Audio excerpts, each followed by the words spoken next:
Saudi আরবে বিজ্ঞান মানুষটার মুখের মধ্যে দেখলেই ভাই একটা মায়া লাগে। কোন হারামি দালালের বাচ্চা মানুষটার নিচে নিয়ে। আসসালামু আলাইকুম বন্ধুরা, আশা করি সবাই ভালো আছেন। আলহামদুলিল্লাহ, আমি আল্লাহর রহমতে ভালোই আছি।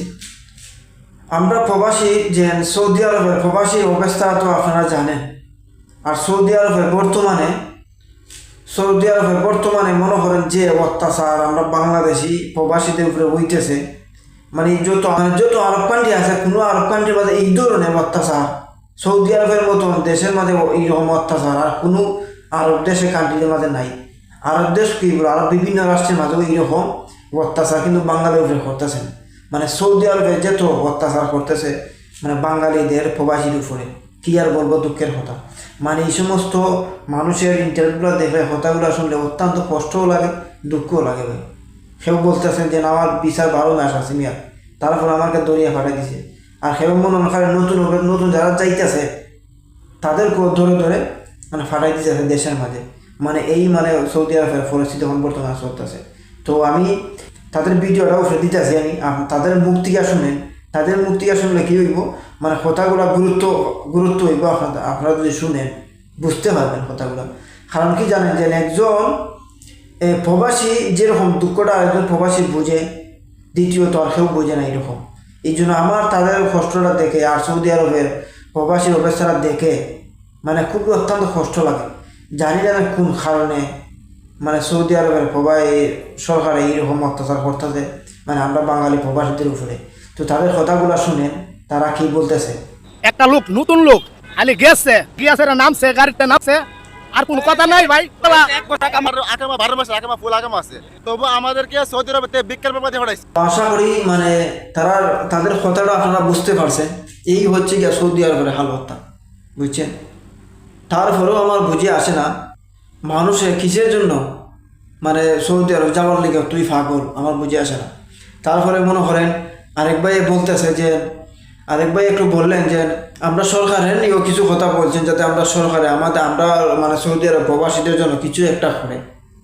আর একজন ভাই বলতেছে যে আমি 20 জনই গিয়ে থাকতে পারলাম না, আমার 2টা আবার ভাড়াই দিয়েছে দেশের মাঝে। তো তারা 2 জনের কথাগুলো শুনেন। তারেক রহমান সাহেব, আমি আপনাকে বলি, আপনাকে কাছে আপনি প্রবাস 20 দিন থেকে চলে 4 লাখ নাই। তো এই যে মানুষের কথাগুলো শুনলেন, আপনারা কি মনে হয় যে তারা মানে বিয়ের জন্য বাটফারি করে কথাগুলো বলতেছে? না, তারা মনে করেন সৌদি আরব থেকে যে সময় বাংলাদেশ এয়ারপোর্ট নামে সাংবাদিক বলতে তাদেরকে ইন্টারভিউ নেই, এই সমস্ত একদম লিখের কথা।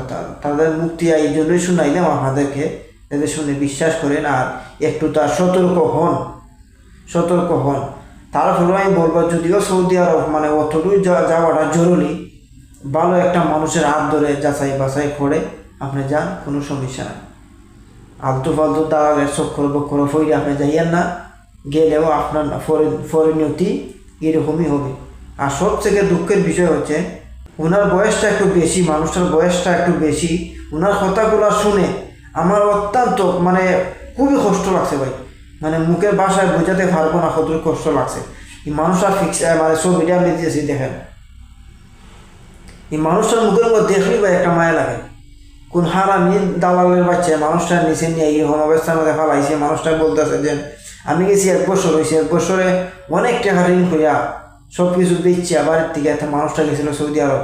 1 বছরে কী করবো ভাই, একটা মানে জায়গায় যাইতে হলে সব কিছু সেটিং বাটিং করতে কিন্তু 1-1.5 বছর জায়গায় নিতে হই।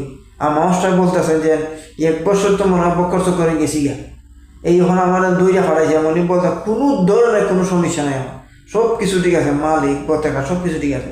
তারপরেও আমার উল্টাপাল্টা এই ভিক্ষা মামলা দিয়ে উল্টাপাল্টা আরও তো আগে শুনছিলেন যে মানুষটা বলছিল ভিক্ষা মামলা দিয়ে ফাটাই দেয়, তাহলে ভিক্ষার মামলা দিয়ে উল্টাপাল্টা মানে মামলা দিয়ে তাদেরকে দেশের মধ্যে ফাটাই দিল।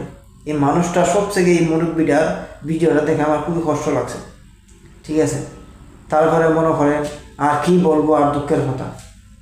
আর একজনের বাইরে ছবিটা দিচ্ছে দেখেন, উনিও এয়ারপোর্টের মাঝে মানে বড় আশা হইয়া সৌদি আরবে গেছেন। উনি বলছেন যে আমি নতুন গেছি, আমাদের হরাইছে।